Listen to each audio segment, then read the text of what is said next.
देखिए विद्यार्थियों, इस क्लास में हम बात करेंगे राजस्थान की जीके का एक टॉपिक है जो हिस्ट्री सब्जेक्ट से रिलेटेड है। वो है इतिहास का वर्गीकरण। देखो, इतिहास का वर्गीकरण किस रूप में किया जाता है, चाहे इंडियन हिस्ट्री हो चाहे राजस्थान की हिस्ट्री हो, इतिहास का वर्गीकरण किस रूप में किया जाता है। तो आज हम इस क्लास में देखेंगे कि राजस्थान की इतिहास, विशेष तौर से राजस्थान के इतिहास को किस रूप में वर्गीकृत किया गया है, इसके बारे में आज हम चर्चा करेंगे। तो शुरुआत करते हैं इतिहास के वर्गीकरण को लेकर। देखो, इतिहास का जो वर्गीकरण है वो 3 रूपों में किया गया है। कितने रूपों में किया गया है विद्यार्थियों? 3 रूपों में किया गया है इतिहास का वर्गीकरण। पहला जो इतिहास है इसको बोलते प्राग ऐतिहासिक काल, दूसरा हो जाएगा आद्य ऐतिहासिक काल, और तीसरा हो जाएगा ऐतिहासिक काल। प्राग ऐतिहासिक काल का जो इंग्लिश में नाम है वह प्री हिस्ट्री, आद्य ऐतिहासिक का हो जाएगा प्रोटो हिस्ट्री, और ऐतिहासिक काल का हो जाएगा हिस्ट्री। अब देखो, प्रागैतिहासिक काल क्या होता है, आद्य ऐतिहासिक काल क्या होता है और ऐतिहासिक काल क्या, तो उसको समझेंगे।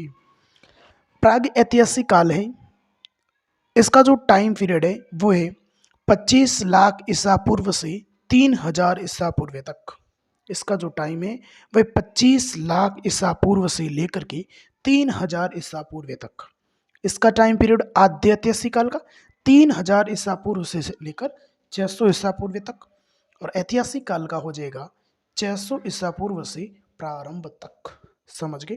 इसके बारे में जो जानकारी मिलती है वो लेखन के बारे में जानकारी नहीं मिलती है। मतलब प्रागैतिहासिक काल की जो हिस्ट्री है उसमें लेखन के बारे में कोई जानकारी नहीं मिलती है, लेकिन आद्य ऐतिहासिक काल के बारे में, लेखन के बारे में जानकारी तो मिलती है, लेकिन वो पढ़ा नहीं गया है। क्यों नहीं पढ़ा है? क्योंकि इसकी जो लिपि है वो भाव चित्रात्मक है। देखते हैं इसको। लेखन के बारे में जानकारी मिली, लेकिन लिपि आज तक पढ़ी नहीं गई। अब क्यों नहीं पढ़ी गई?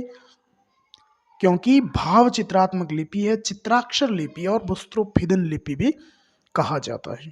समझ गए? इस कारण पढ़ा नहीं, इसमें लेखन अवेलेबल नहीं है, इसमें अवेलेबल है लेकिन पढ़ा नहीं गया है।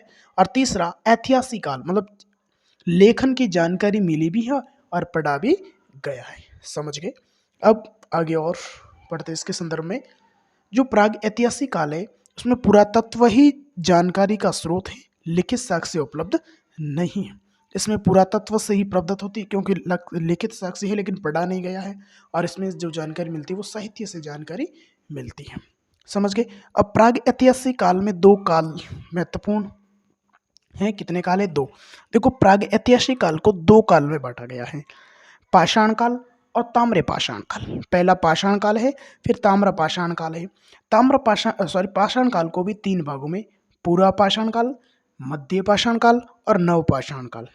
ताम्र पाषाण काल में 2 सभ्यता आएगी राजस्थान की, आहड़ बनास संस्कृति, गणेश्वर जोधपुरा संस्कृति। आहड़ बनास संस्कृति, गणेश्वर जोधपुरा संस्कृति। समझ गए? और जो आद्य ऐतिहासिक काल है इसमें राजस्थान की सभ्यता, हड़प्पा सभ्यता से एक तो कालीमंगा है, एक सौंथी, ये आद्य ऐतिहासिक काल से संबंधित है। आपको सन भी याद हो जाएगा, 3000 ईसा पूर्व से लेकर के 600 ईसा पूर्व तक इन दोनों का समय रहेगा। और बैराट है वो ऐतिहासिक काल से संबंधित हैं। तो विद्यार्थियों, इस प्रकार से हमने इस क्लास में देखा है कि इतिहास का वर्गीकरण किस रूप में किया जाता है। किसका वर्गीकरण? इतिहास का वर्गीकरण किस रूप से किया जाता है। प्रश्न, सामान्य प्रश्न होते हुए भी हम इसको गलत कर लेते हैं। तो इस रूप से इस क्लास में हमने ये देखा है। थैंक यू, धन्यवाद।